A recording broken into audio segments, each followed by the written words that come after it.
G'day fellas! I'm Cody, and on this channel we have been hard at work designing our very own Fakémon region, full of new Pokemon, trainers, and lore. Last time in Agnos, I showcased the lieutenants of the Gamma Resistance, what would essentially replace our gym leaders. And so the only next logical step would be to introduce our Pokemon League replacement, the generals of this organization. Again, let's just make things clear. Since Agnos is set millennia ago, around 420 BC, there is no Pokemon League or any system like that in place. In this war in which you are fighting, you're simply challenging them to claim victory and put a stop to this multi-decade-long conflict. All of the trainers are based off the Olympian gods, so let's begin.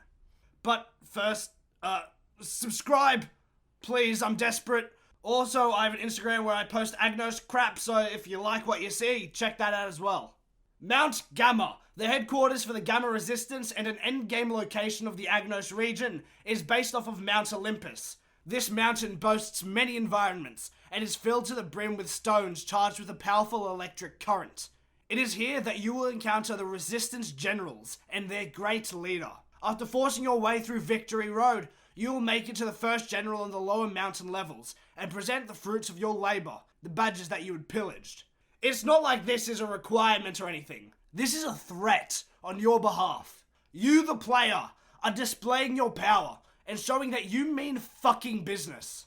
The general sees you as worthy enough to fight, and battle ensues. Let's start with the oldest member of the entire resistance, Donna. The original meaning of the name is Lady of the Home, which fits perfectly for the trainer that represents Hestia, goddess of the home and the hearth. She is a rock-type trainer to embody the rock-solid ties between family. In all honesty, she doesn't want to be a part of this war. She hates conflict and just wants to retire, but she can't. The Gamma Resistance is her family, and for her family, she'd do anything. So still, she fights you. Her team consists of 2 Sterilost, a Colossal, Shuckle, and Jackavor. Much like the lieutenants, the generals can also be rematched.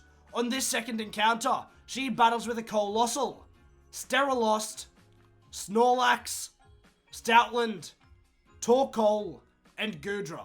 Donna acts as the glue that holds the organization together. With so many conflicting personalities and overinflated egos, she works as a sort of mediator between all the lieutenants and generals, a familiar face who is always willing to lend an ear. The next general is also the wife of the Gamma Resistance leader. This is June, name deriving from Hera's Roman equivalent, Juno. Hera is the goddess of marriage and women, by the way. She uses normal types predominantly, and her main Pokemon is a Miltank, getting ready to bring back some of that past trauma or future trauma, I guess. She also uses a Kangaskhan, Blissey, Ordino, and Plumega. On a rematch, the Miltank stays, of course, as well as her Plumega. But there's also a Nidoqueen, a Alolan Marowak, Togekiss, and an Eviolite Chansey. On the outside, she appears to be a nice, kind-hearted soul. In fact, she tends to the gravely injured for the Resistance. But have a single conversation with her, and you discover that you were dead wrong.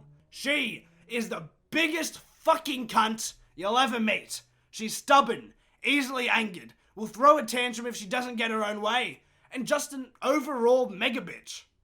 There are 3 trainers left, and I think you guys can probably see where this is going. The Greek Pantheon's Big 3. Starting with our general based off of Hades, the god of the underworld. Meet Casper, the not-so-friendly ghost-type trainer. This one right here. This one's my favorite. I had him commissioned to look just like the GOAT himself, Charlie Moist Critical, adding to the Moist verse. His team consists of a Solberus, Archaic Garchomp, a Romint, Gengar, and a PP Stall Dusknoir. His rematch team includes Gigalith, Solberus, Houndoom, a Romint, My Dart, and Hodge Crow. He is an important player in the Resistance, as he can communicate with the dead, or his stream chat, garnering information that would be nigh impossible to obtain otherwise. I'm assuming everyone here knows who Moist Critical is, and if somehow you don't, what the fuck is wrong with you? And as such, his personality is literally just Charlie. Woo!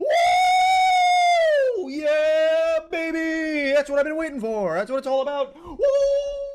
Solomon is our next general, based off of Poseidon. He commands all naval forces for the Resistance. The etymology behind his name comes from the Solomon River. You wouldn't have guessed it, but he's a water-type trainer. The Pokemon on his squad are Archaic Wailord, Wishcash, Kingdra, Skelace, and Charybdis.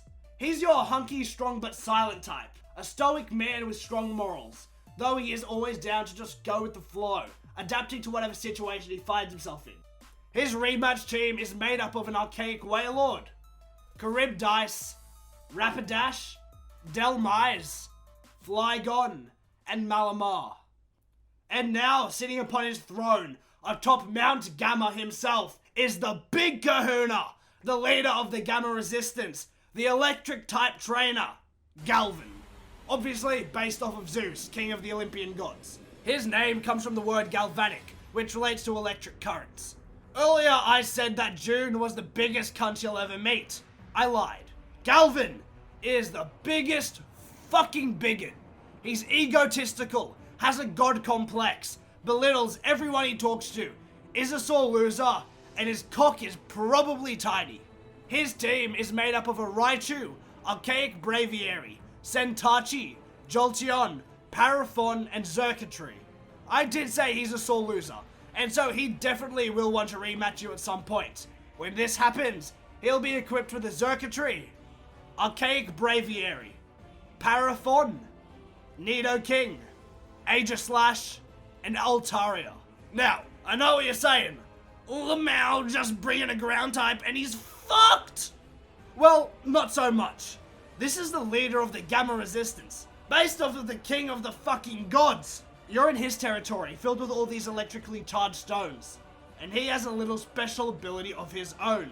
When you're fighting him, all ground type attacks will always only be neutral, not super effective, which will make him quite a lot fucking harder to fight. Defeating him will bring an end to this war and lead the Bravo Federation to victory. Is that a good thing or a bad thing for Agnos? Who knows? Well, I mean, I know, but who knows? All you know is that your name will go down in history. And that's it for the video. Thanks for watching. Ciao.